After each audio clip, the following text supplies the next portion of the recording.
Lucas 11:42. Ai de vós, fariseus, porque dais o dízimo da hortelã, da arruda, de todas as hortaliças, e desprezais a justiça e o amor de Deus. Jesus está contra usar o dinheiro, a administração do dízimo, sem vida com ele. Ele não está contra o dízimo, ele é contra a hipocrisia. E ele conclui novamente: devíeis, contudo, praticar essas virtudes. Vocês deviam praticar essas virtudes: justiça, amor e fé, sem deixar de proceder daquela forma. Que forma? Dizimando, ofertando. Os arautos da pregação contrária ao dízimo usam algumas interpretações descabíveis, biblicamente falando, para invalidar o dízimo. Eles isolam esses versículos que eu falei para vocês aqui e dizem que esse ensino sobre o dízimo, outros dizem que ali Jesus aboliu. Agora já tem um outro grupinho que interpreta ao seu modo e diz que nesses versículos Jesus estava ratificando o dízimo apenas para fariseu. Aí eu te pergunto, teria Jesus um ensino divergente? Teria Jesus um ensino diferenciado para fariseus e para a igreja? Se tiver hipócrita na igreja hoje, os mesmos versículos que usaríamos, ou as mesmas pregações de Jesus contra o farisaísmo hipócrita, nós usaríamos ou usamos hoje para os hipócritas. O que Jesus falou, sua palavra é a verdade, inalterável, imutável. Teria Jesus um ensino diferente para fariseu e depois um outro ensino para a igreja? Lógico que não. O seu ensino não é divergente. Outro grupinho, porque muitos crentes hoje são pastoreados aí por esses estressadinhos de internet. Dizem que Jesus sancionou o dízimo, mas foi antes da inauguração da nova aliança. Jesus ali ratificou a existência, o ato de ofertar e dizimar, mas foi antes de derramar o seu sangue na cruz do Calvário. Mas parece que eles esqueceram que nesses versículos que Jesus aprova o dízimo e diz que o dízimo é dever, nesse mesmo versículo que Jesus aprova o dízimo e diz que o dízimo é um dever, Jesus também disse que quer misericórdia, justiça e fé. Então, se é para dizer que o dízimo foi estabelecido antes do sangue derramado, antes da nova aliança, então justiça, misericórdia e fé também era para se praticar só antes de Jesus ter derramado o seu sangue. Porque quando ele fala do dízimo, é no mesmo versículo que ele fala de juízo, misericórdia e fé. A gente não pode isolar o que está dentro de uma palavra só. Será que Jesus queria misericórdia e fé só dos fariseus e não da sua igreja? Será que se Jesus anulou o dízimo, então ele deveria também anular a fé, a misericórdia e a justiça? Pois ele diz: vocês devem dizimar sem esquecer de praticar a justiça, a misericórdia e a fé. Se eu pratico justiça, misericórdia e fé sem dizimar, conforme o ensino lido, eu estou em falta. Se eu dizimo e não pratico justiça, misericórdia e fé, eu também estou em falta.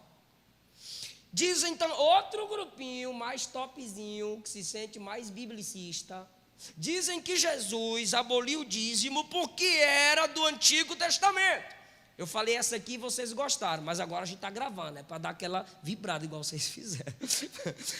Dizem que Jesus aboliu o dízimo porque é da lei, neném, porque era do Antigo Testamento. Espera aí, Jesus aboliria, está certo isso? Aboliria? falei chique, o dízimo, só porque é do Antigo Testamento ou lei?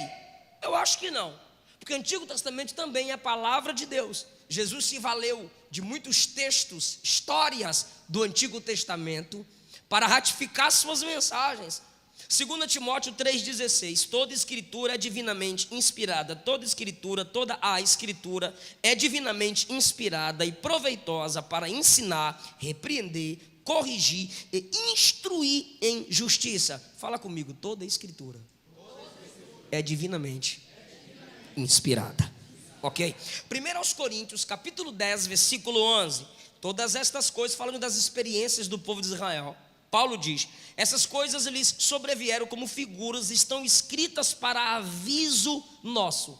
Muitas das experiências do povo de Israel estão escritas, diz a Bíblia, para nosso aviso, para o nosso ensino. Então a pessoa diz, o dízimo, essa questão de dízimo aí é abolido, porque é coisa lá do Antigo Testamento. Onde é que está escrito? A última vez, Malaquias, está lá em Malaquias, Antigo Testamento. Pois é, graças a Deus que é no Malaquias, o último livro do Antigo Testamento. Parece-me que Deus, percebendo na sua onisciência, que muita gente diria isso, o último versículo, última ordem sobre o dízimo está lá no Antigo Testamento, que é Malaquias. Deus vendo isso já coloca lá em Malaquias, eu, o Senhor, não mudo. Aleluia.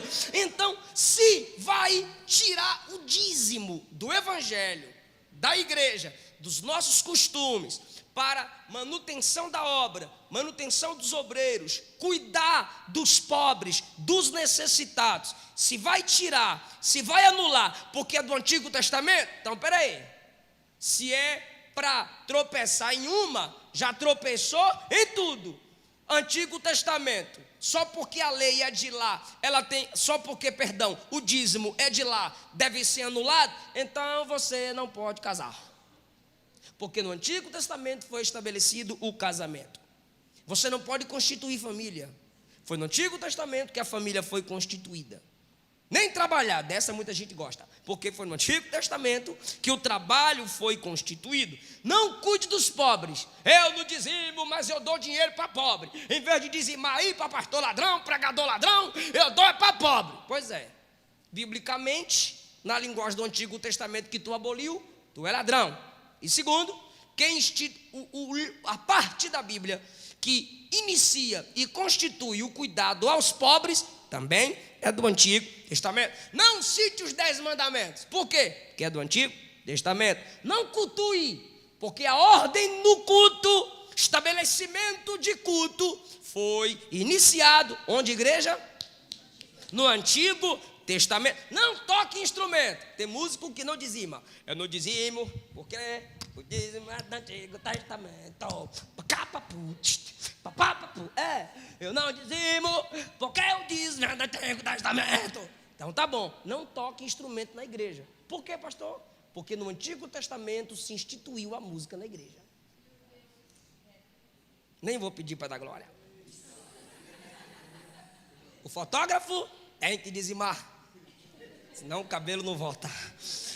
Irmão, a bênção liberada pelos pais, a bênção liberada pelos pais, o respeito aos pais foi instituído no Antigo Testamento. Não entre em nenhum templo. Por quê? Porque foi instituído no Antigo Testamento. Essas ideias surgiram no Antigo Testamento e todo mundo pratica. Mas por que só querem anular o dízimo? Então deixa eu falar uma coisinha para tu aqui. Tu não é teólogo não.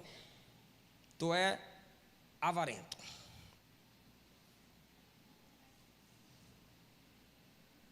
Porque é só tocar no dinheiro que eles dão chimilique.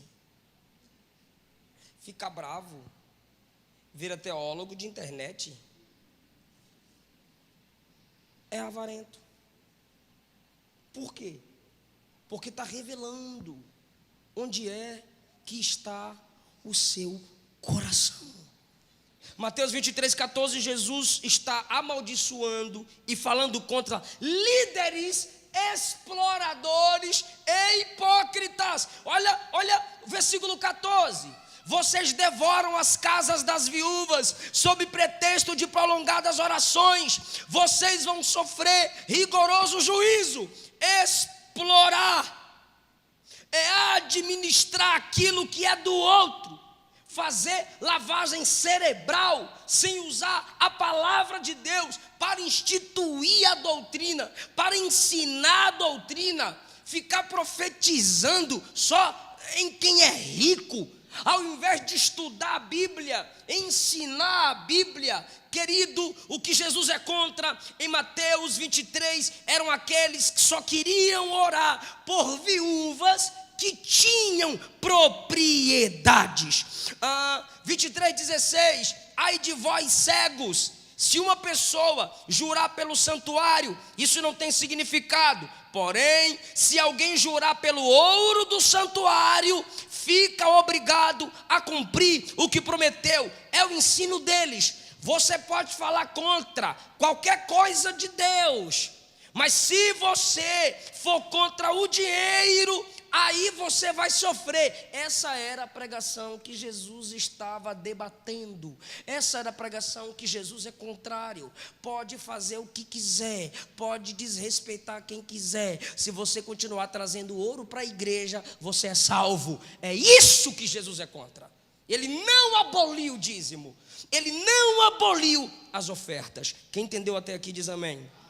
Se Jesus ratificou que melhor coisa é dar do que receber, se Jesus ratificou dízimo, oferta, o Novo Testamento confirma que é para a manutenção dos seus ministros, da obra de Deus, manutenção da igreja que se reúne e do prédio onde usufruímos da poltrona, do ar-condicionado e tal, do estacionamento, dos salários de funcionários. O Novo Testamento confirma tudo isso. Se Jesus ensinou e a gente não pratica, nós estamos em falta.